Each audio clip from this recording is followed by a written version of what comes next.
রসের খিলে নিয়ে এসেছি। আমার দাদু কইছে আমার ফোনের মাধ্যমে, দাদু আমার এদিকে তত্ত্ব কথাও কবা, রসের কথা কবা। এখন গাইয়ে কিশোরের করতে, বাবা আমার 500 গুড় দে না। আমি কিশোরের বাটির ফের না ভাইয়ে ওই বাটিতে গুড় চাপাইয়ে পাল্লায় তুলে দিয়ে একদারে ভাত টানা গেছে, একদারে ওই বাটি গেছে। এখন গুড় 1 কিলো 100-150 গ্রাম হয়ে গেছে, আর 500 চাপা নিয়েই দেয়। মাটি কি আর তেত না হয়, ডুবিয়ে দিয়েছে। এখন পাল্লা দেয় চাল গেছে, বাটির দিক বেশি ওজন। এখন ও গুড় ঢালতেছে, ঢালতি তা উঁচু করে দেখে যে বাটির দিকে জুল। এইবারে আর ঢালিয়ে পারে না, শেষে কাগজ দিয়ে মুছে তাও দেখে যে বাটির দিক জুল। তো বুড়ি কয়ে শালা আমি গুড় নেবো 500 কাগজ দিয়ে বাটিয়ে মুছিস কেন? শালার বুড়ি চুপ করে বসে তা তোর বাটি ফেরত পাবে কিনা সন্দেহ হয়ে যাবে। ও নাকি পরের আসরে আমার এসে ডোজ দেবে, ও বাটি ফেরত পায় কিনা আজকে দেখেন। আমি একটা গান গাই আগে নাকি?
ভাবনা জেনে ধরো না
শোনেন শোনেন সাধুজন, আমি বলি সবার সদন এমন হবে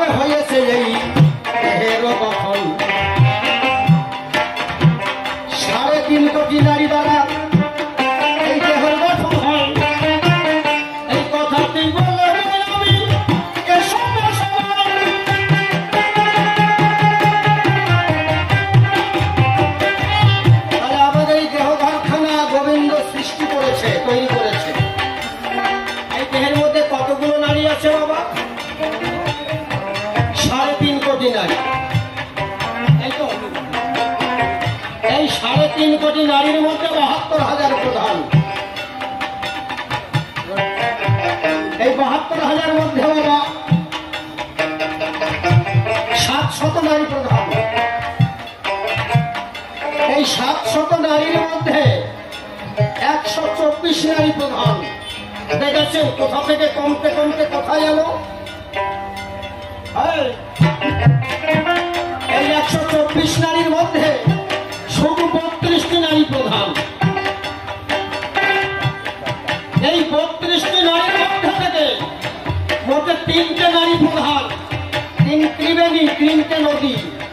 এই ত্রিবেণীতে যদি একবার তুফান চাপে কোন সাধু সজ্জন মনীষী তারাও ওঠে খেপে। এই 3 নদী কোথায়? মীরা, পিঙ্গলা, সুষমা। এই সুষমা যেটা মধ্যখানে অবস্থিত, এই সুষমার ভিতর দিয়া সূক্ষ্ম রূপে একটা নারী প্রবাহিত হয়। বৈষ্ণব সাহিত্যে সেটা চিত্রা নারী বলে। অন্যান্য সম্প্রদায় মতুয়া, অন্যান্য সম্প্রদায় যারা আছে তারা কুহু নারী বলে। এই চিত্রা নারীর মধ্যে দিয়া দিবারাত্র রাধা প্রেম ত্রিধারায় এই দেহে নির্গত হয়। ওই রাধা রস, রাধা প্রেমের রস যদি এই দেহে না আসে, এই দেহ চলমান থাকবে না, দেহ চলন শক্তি কমে যাবে। তাই রাধা প্রেম যেটাকে বলে কারণামৃত, লাবণ্যামৃত, কারণামৃত, এই নরলোকে কোন মানুষ সাধনার ঘরে গিয়া যদি আওয়াজের পাই উল্টাইয়া রাখে কিন্তু করতে পারে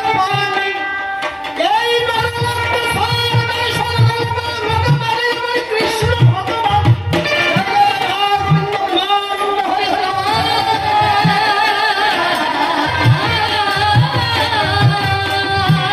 সাধনায় এইখানে বাবা।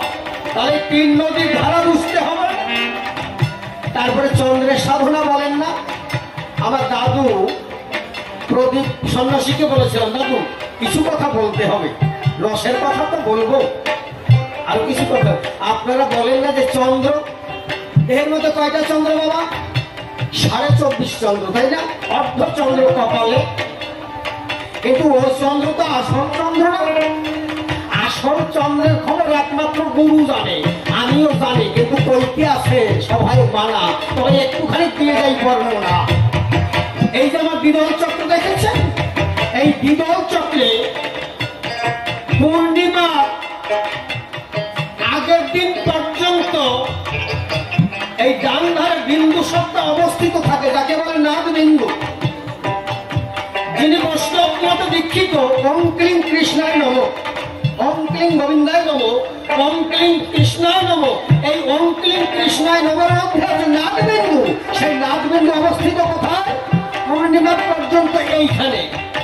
এইবার পূর্ণিমার পরে এই নাদ বিন্দু যায় বিদলের বাঁ ধারে। এই বাঁ ধারে যায়। এবারে কবে, কখন, কোন তিথি, কোন জায়গায় বাস করে, এটা একমাত্র গুরুদেবের কাছে জানতে হবে। আমি জানলে এটা পাবো না। পূর্ণ অমাবস্যা যেদিন, প্রতিপদ, দ্বিতীয়া, তৃতীয়া, চতুর্থী, পঞ্চম, ষষ্ঠী, সপ্তমী, অষ্টমী, নবমী, দশমী, দ্বাদশী, একাদশী, দ্বাদশী, ত্রয়োদশী, চতুর্দশী, অমাবস্যা। এই অমাবস্যা গোবিন্দ চন্দ্র পূর্ণ প্রকাশিত এই বাম পায়ে বৃদ্ধাঙ্গের নিচে। হবে না বাবা, এটা সবার জন্য। এটা আমরা যারা কৃষ্ণ ভক্ত আছেন তাদের জন্য আমি ভাঙালাম। এরপরে কখন, কোন তিথিতে, কোন জায়গায় চন্দ্র অবস্থিত করে আমি জানি যদিও, কিন্তু এটা সবাই বইতে মানা।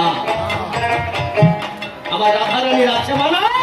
আপন চন্দ্রের সাধন কথা কথা কথা খোলা বাজারে কবা না, তাই কলাম না। এই বাবা আমার যিনি আজকে ভোগরাগ করেছেন, ওই তত্ত্ববেত্তা মানুষ একজন, বসার চেহারা দেখলে বোঝা যায় চন্দ্রের প্রকাশ। তাই তার পায়ে ধরে আমি প্রণাম করেছি বাবা, যেহেতু আশীর্বাদ করেন। তিনি ব্রহ্ম সনাতনের সঙ্গে দাঁড়িয়ে যে মানুষটা পূর্ণচন্দ্রের প্রকাশ পায়, কেমন করে মানুষ দেখলে চিনা যায়। ওরে আমার কৃষ্ণ প্রেমে লেগেছে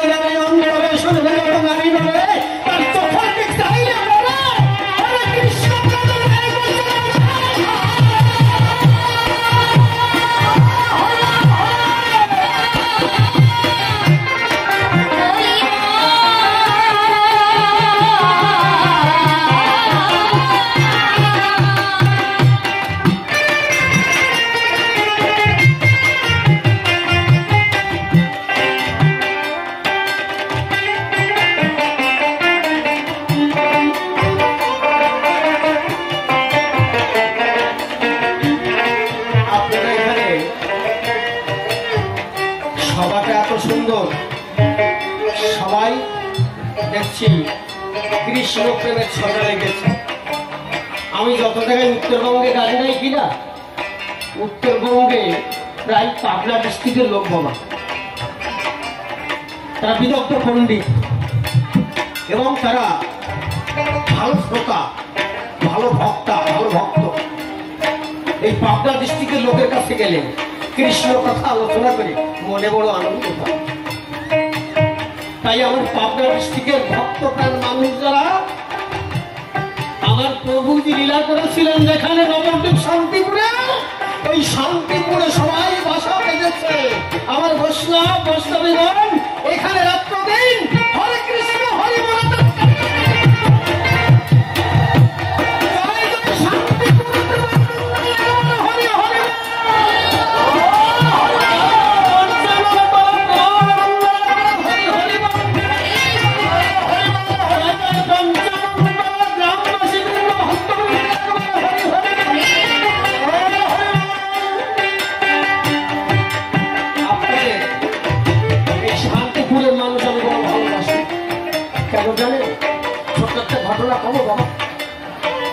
শান্তিপুরের মানুষ দেখে আমার মাথাটা নিচু হয়ে গেল। আজকে আপনারা কৃষ্ণ নাম করছেন, ছোট বাজার বৃন্দাবনে যাচ্ছেন না, এটা একমাত্র শান্তিপুরের মানুষের অবদান। সারা বিশ্বের মানুষ এই খবরটা দেয় না যে বৃন্দাবন ধামটা কারা করেছে, একমাত্র শান্তিপুরের মানুষ তারা এরাই করেছে। জানেন, আপনারা গ্রন্থ পড়েন, ভাবেন কি বোধহয় পাপ ধুয়ে যাবে। গ্রন্থ পড়লে পাপ ধুয়ে যায় না বাবা, গ্রন্থটাকে বুঝতে হবে। ছোট বাজাও, সবাই ছোট বাজাও, একটা কথা বলতে হবে আমাকে। গান তো গাইবো বাবা, এরা যদি সময় দেয় আমি গান গাইবো না কেন? আমি তো টাকা কম নেই না কারোর কাছ থেকে, টাকা বেশি নেই, গানও ভালো গাইয়ে যায়, গান খারাপ গাবো না, বসে থাকতে হবে সৌন্দর্য করে। এই শান্তিপুরে এক ভদ্রলোক বাস করতেন, রামলাল, আপনাদের পাবনা ডিস্ট্রিক্টের লোক। আপনারা পাবনা ডিস্ট্রিক্টের কারা আছেন হাত তোলেন তো। জয় জয় রাধা গোবিন্দ। রামলাল যে ভদ্রলোক ছিলেন, উনি পাবনা ডিস্ট্রিক্টের লোক, ওই শান্তিপুরে এসে বসত করেছেন। ছোট বাজার, সবাই ছোট বাজার। উনি দিবারাত্র কৃষ্ণ নাম করতেন। সংসার আশ্রমে থেকে উনি একদিন ত্যাগ ধর্ম পালন করলেন মনে মনে। আপনারা বলেন না ওই অনেকে কপিতে কপি নেন না, কপি করেন তো, আমার রামলাল কাপড়ের কপি করে নাই, উনি মনের কপি করেছিলেন। অনুরাগ দত্তায় পড়াইয়ে নিহেতু এক শিক্ষা সুরে শিরে দিল ঝুলাইয়ে। আমার মন মুড়াইয়া সব ফুটাইলে হারে, মন মুড়াইয়া কাউল করিল। আমার জন্ম মৃত দুটো অংশ আরে আমার বৈদিক ক্রিয়া বাপ বাপ করিল। হরিপ্রেম রোগে আক্রমণ আমার করিল তখন ছিল অষ্টপাশা মহামায়া তেজিল জীবন। গুরু কৃপা করলে বিবেক নামে হারে সেই দিনে এক পুত্র। এই পাবনা ডিস্ট্রিক্টের লোক শান্তিপুরে এসে বসত করছেন। তিনি ত্যাগাক্রান্ত, ত্যাগ ধর্ম নিয়ে উনি মধুর বৃন্দাবনে চলে গেছে। ছোট বাজার, একদম ছোট বাজার। বৃন্দাবনে গিয়ে যখন দর্শন দিয়েছে তখন সন্ধ্যা হয়ে গেছে, তখন 30-32 বছর বয়স। তা বৃন্দাবনে গিয়ে দেখছে জঙ্গলে ভরা, বাঘ ভাল্লুক অনেক কিছু আছে, কোনো মানুষজন নাই। মহাপ্রভুর ওই সনাতন গোস্বামী যাওয়ার অনেক আগের কথা। সনাতন গোস্বামী তো বৃন্দাবন ধামটা পরিচর্যা করেছে, তারও 50 বছর আগের কথা। আবার কি হয়েছে মা? সামনে বসে থাকলি উঠবা না, কিন্তু আমি বারণ দিয়ে দিলাম, এমন অভিশাপ দেবো বাইরে দেবা দাও, কিন্তু বাড়ি গেলি। আচ্ছা ঠিক আছে মা, চুপ করে বসে থাকতে হবে। আমি সবাইকে করি মানা, কবি গান শেষ না করে একটা মানুষও যাবেন না। যদি যান তাহলে অভিশাপ দেবো, শোনেনি জ্ঞানবান। সেই অভিশাপ দিলে সেই অভিশাপ আমার গোবিন্দকে ঠান্ডাবে না। আমি আসলে তারাই করে গেলাম। অনেক সরকার এসে গেছে, অনেক গান গাইয়ে গেছে। মূলত কবি গান গাইতে হলে সাধু মানুষ হতে হবে, আগে কথা হচ্ছে তাই। সাধু গাইলে কবি গান গাওয়া যায় না, আর সরকার হইতেই নাই।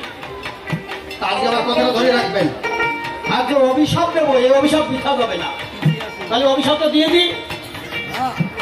অভিসমাজ করলাম দান, প্রত্যেকটা ভক্তা ভক্তের ঘরে জন্ম নেবে দুইটি সন্তান, একটা ভক্তি কন্যা, একটা বিবেক পুত্র। আমি বলে গেলাম সভা হাজার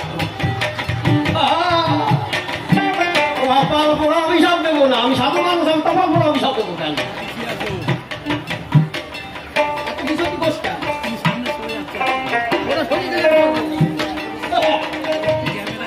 রামলাল যখন বৃন্দাবনে গেছে, দেখছে একেবারে জঙ্গলে আটা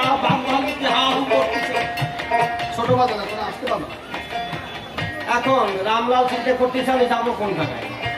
এখন দেখছে একটা মন্দির আছে, টিপ টিপ করে আলো জ্বলছে, মন্দিরে পূজারি পূজা দিয়ে বেরিয়ে যাচ্ছে। রামলাল গিয়ে ধরেছে তার পায়ে, বলছে বাবা কি হয়েছে?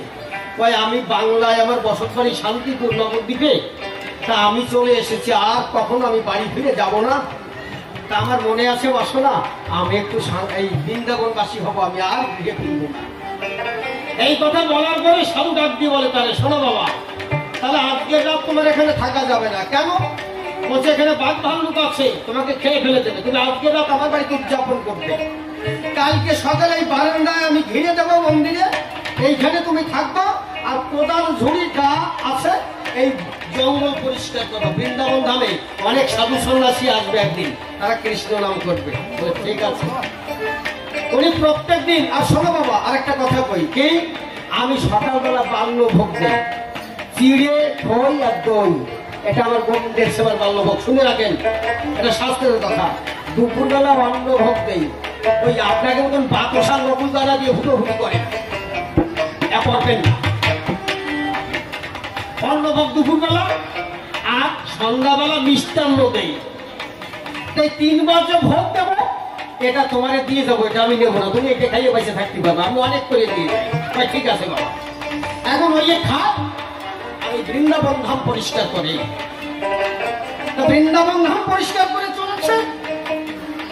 একদিন সন্ধ্যার অন্ধকারে মন্দিরের বারান্দায় এসে দেখছে একটা সোনার নুপুর পড়ে আছে। রামলাল চিন্তা করছে ব্যাপারটা কি, এখানে সোনার নুপুরের উপর থেকে।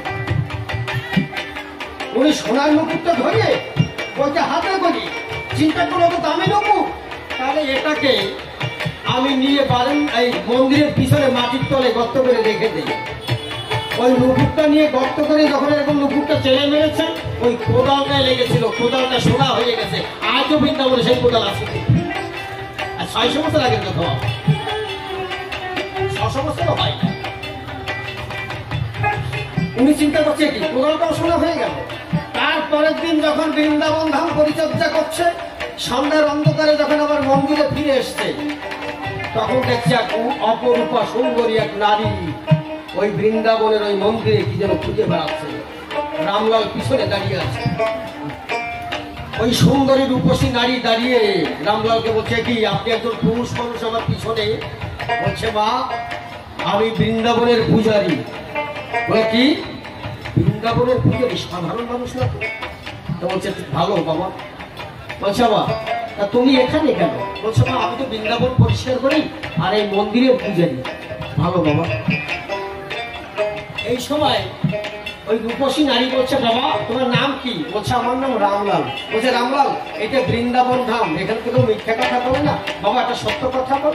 কি এখানে একটা সোনার নুপুর পাইছো তুমি? হ্যাঁ মা পেয়েছি। তা বলছে নুপুরটা তাহলে দাও। এই সময় ওই সুন্দরী রূপসী নারী বলছে নুপুরটা দাও। রামলাল বলছে যার যন্ত্রে আজকে তারই মারবো। তা বলছে মা এটা বৃন্দাবন ধাম, এখানে মিথ্যা কথা চলে না। মা তুমি পরিচয় দাও না মা, তুমি কি? ওই সুন্দরী রূপসী নারী সমস্যায় পড়ে গিয়ে হাত জোর করে বলছে রামলাল আমি বৃন্দাবতী। রামলাল চোখের জল ছেড়ে দিয়ে বলছে বহু জন্মের ভাগ্যের ফলে আজকে আমার কৃষ্ণ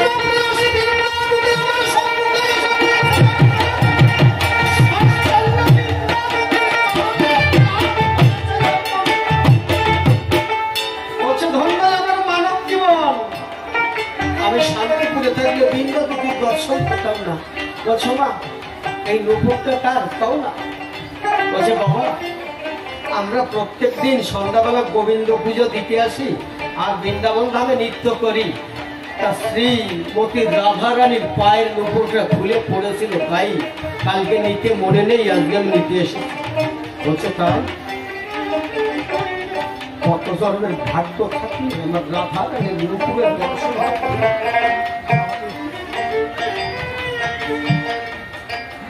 একটু চিন্তা করে দেখুন।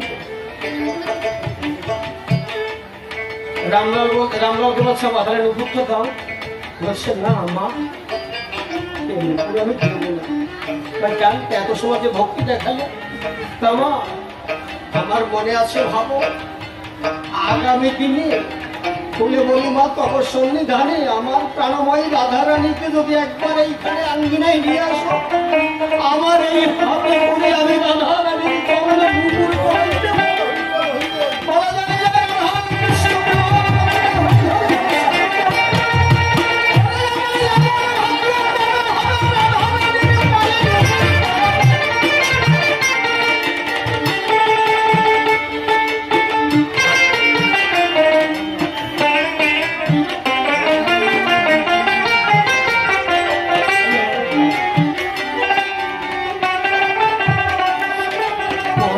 রাধারানীকে নিয়ে এসেছে। রাধারানীকে যখন নিয়ে এসেছে, আমার রামলাল অপলক নয়নে রাধারানী যে রাধারানীকে নিয়ে আমার মদন মোহন যে বৃন্দাবনে লীলা করেছিল, এই সেই রাধারানী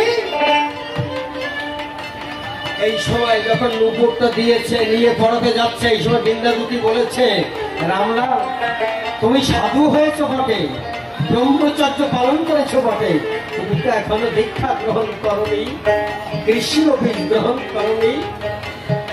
আমার মনে আছে বর্ষনা, কৃষ্ণ বীজ যত সময় যার দেহে না নেয় এত সময় রাধা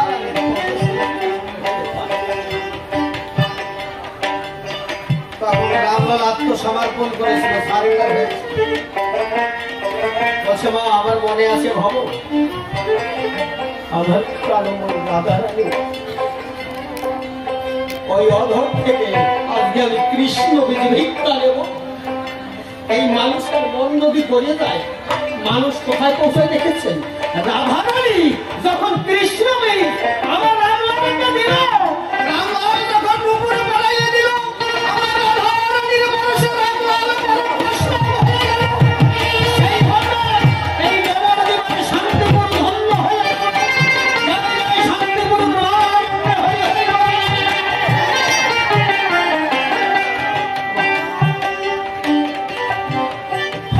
সবাই জানে না। শান্তিপুর থেকে যখন ট্রেন যায় শিয়ালদা, আমি অপলক হয়ে নেই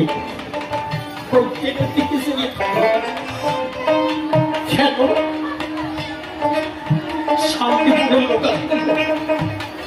ভালো মানুষ, কৃষ্ণ ভক্ত পরায়ণ, সাধু। আমি একটু আমার আত্মবিশ্বাস, শান্তিপুরের লোক নবদ্বীপের লোক খারাপ হতে পারে না।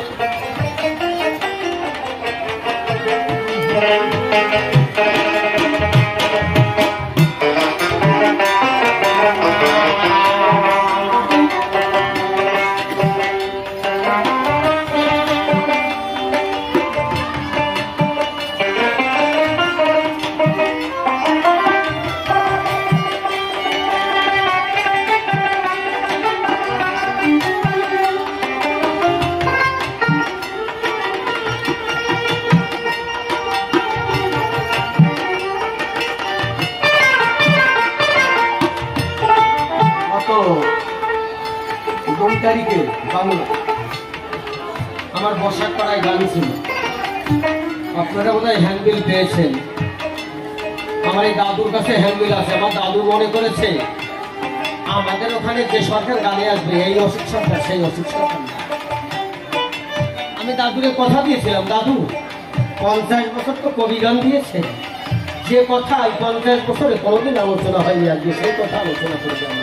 নতুন তেমন ভালো দিয়ে যাবো কিছু, পুরাতন তো অনেক শুনেছি, অনেক শোনেন, কিন্তু আজকে নতুন ভাবে একটু কৃষ্ণ কথা আলোচনা করা যাক না নাকি? রসদ দিতে হবে, ভালো কথাও বলতে হবে। যত সব সায়রের নেই ওদের ভাবনা দিলে বাধা বেঁধে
বুঝতে হবে নাকি?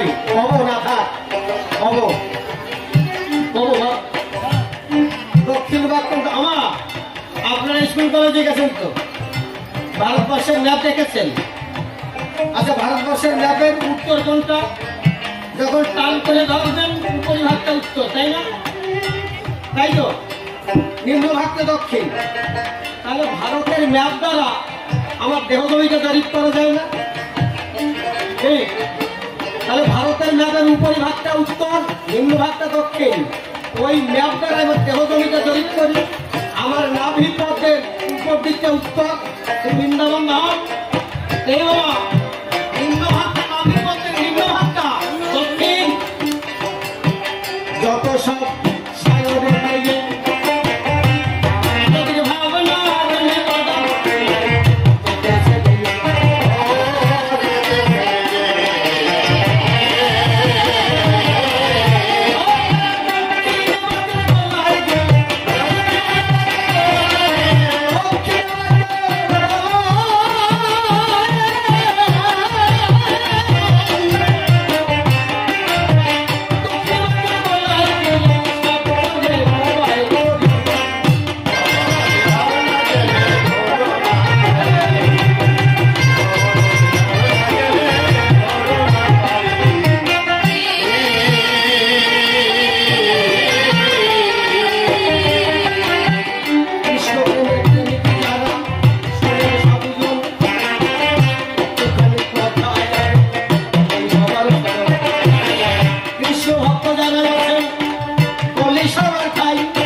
ভাবনা জীবিত। বাবা, কৃষ্ণ প্রেমের প্রেমিক যেদিন হবেন সেদিন থেকে দক্ষিণ রাজ্যে বিচরণটা কম করবেন। এই কামটাই হচ্ছে মানুষের সাধন ভজনের মেন পন্থা। এই কাম যদি মানুষ দমন করতে পারে, শোনেন যত নারিয়ান বলে, তাহলে গোবিন্দের বারান্দায় যাইয়ে খাওয়া যায় কাঁচা লঙ্কা দিয়ে পাল্টা, এছাড়া হয় না। হরিধনের পিতৃধনের উপরে বিরাজ করে হরিধন, ক্ষীরোদ সাগরে অনাদিবাড়ি গোবিন্দ থাকে। ক্ষীরোদ সাগর কোনটা? নাভি পথের নিম্ন ভাগে অতল তল মহাতল মহাসমুদ্র আছে, আপান বায়ু আছে 500 গ্রাম, 500 গ্রাম আছে জল, ওইটা ক্ষীরোদ সাগর। ওই ক্ষীরোদ সাগরের উপরে ক্ষীর, কোনটা? পিতৃ সম্পদ, যেটা সাগরের ঘরে যদি মানুষ ওইটা সঞ্চয় করতে পারে, ওই ক্ষীরোদ সাগরে আমার রাধা রানী অনন্তকালে বিরাজ করে। সাধন যোগে যদি কেউ সাধনার ঘরে গিয়া ওইটাকে আস্তে আস্তে টানিয়া যদি উদ্ধ করে উপরে নিতে পারে, সত্য দেহ মানে কোনো রকম হবে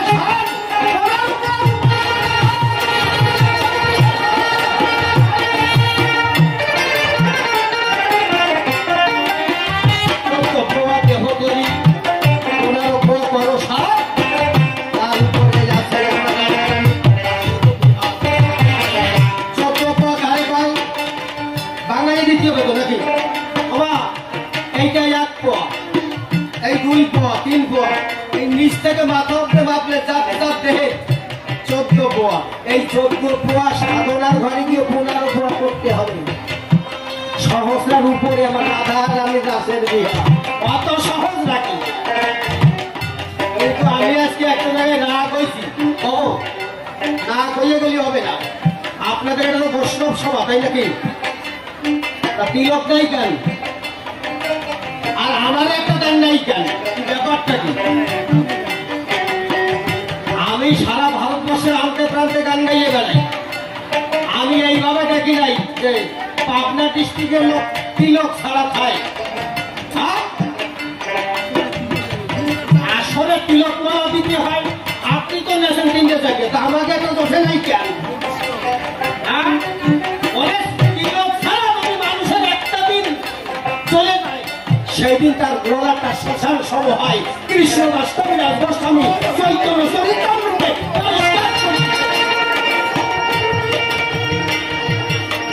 আপনাকে আজ অব্দি কোন সরকার এত বেশি কথা পাই নাই। আমি আজকে কইয়ে যাচ্ছি।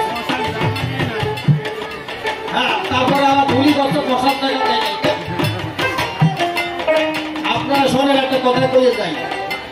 ছোট বাবা, আপনারা কবি এলাকায় কি মনে করেন আমি জানি না। আজকে যে কবি এলা আছে অন্য রকমের মানুষ, একেবারে ধানি লঙ্কা। অসীম সরকার আমার নাম রাখছে ধানি লঙ্কা। আজকে যদি কেউ মহাব্যাধি আক্রান্ত হয়ে থাকে, ক্যান্সার যদি কারো হয়, যখন ভাবের বিনিময় হবে আসরে, সে যদি তখন আসরে আসে, আজকে তার ক্যান্সার নিরাময় হতে বাধ্য। এটা বৈষ্ণব সভার আয়োজন।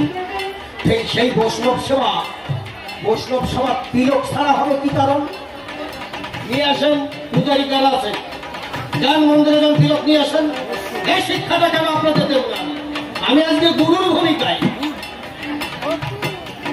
প্রত্যেকটা বাড়ি, প্রত্যেকটা বৈষ্ণব বৈষ্ণবী, প্রত্যেকটা ভক্তা ভক্তের সকালবেলা উঠে স্নান করে আগে তিলক দেবেন। নানা গোবিন্দের আধারে গান থাকে না।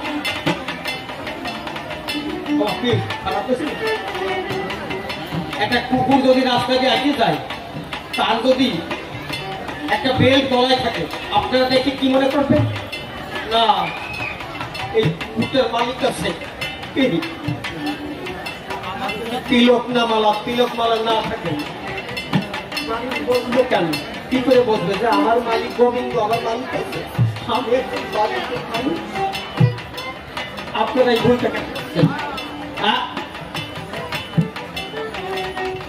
এক এক করে সবাইকে আমি মানা করে যাচ্ছি যেন এই ভাবার হয় না। যে লোক আসুক কীর্তনিয়া, তাকে তিলক মালাকে বরণ করে নেবেন, তাতে গ্রামের কল্যাণ হবে। আমি আজকে কথা দিয়ে গেলাম অসুখ সরকার, আমি আজকে যে কথা বলে যাবো, আপনারা তাম্রপত্রে সোনার কলমে লিখে রাখবেন। আগামীতে সেটাই সত্য, সেটাই আপনার হবেই হবে বাস্তবায়িত। কথা দিচ্ছেন, যদি আপনারা সঠিকভাবে চলেন, আমার গোবিন্দ বৃন্দাবন ত্যাগ করে এখানে সন্ধ্যাবেলা ভোগ রাখ দেবে, আপনারা দেখতে পাবেন। আর যদি ছ্যাবলামি করে নেন করেন, দুপুর বেলাও দেবে না।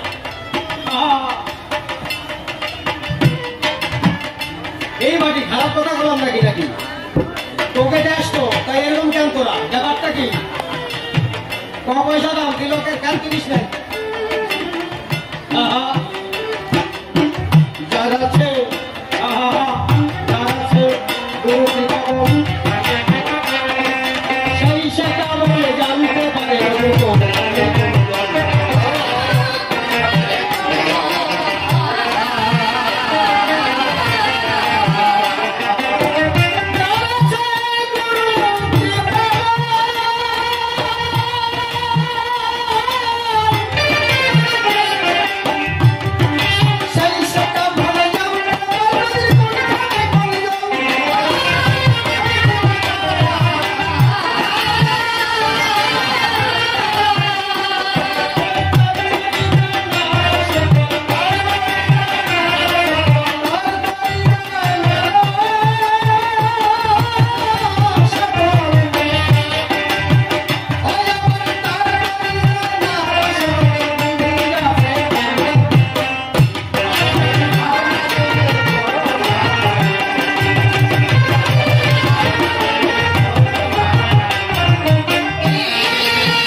দূরের থেকে এসছি তো আজকে গাড়ি নিয়ে এসছি। তা যখন এই জায়গায় নামছি আমার যে গুরুদেব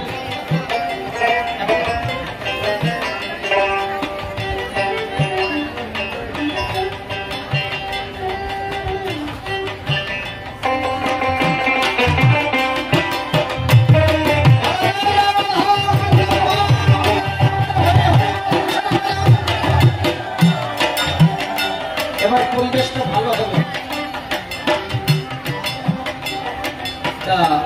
প্রথম যখন নেমেছি এইখানে আমি প্রথম তো অসীম বাবুর কাছে ছিলাম, সেখান থেকে শিশির বাবুর কাছে এসেছি। শিশির বাবু আমার গুরুদেব, শেষের খেয়াল যাত্রী।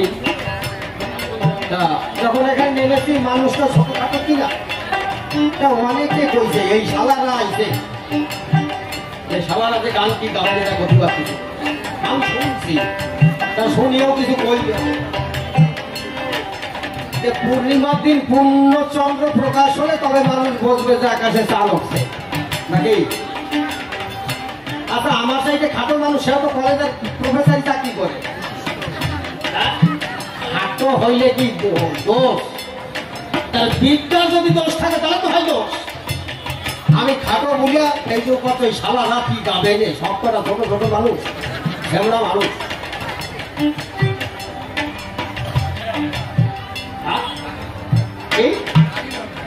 কি জানি লঙ্কা, এটা কি গান গাবে তার তো বুঝেই নেবা। জানি লঙ্কা দাগ আছে, যার আছে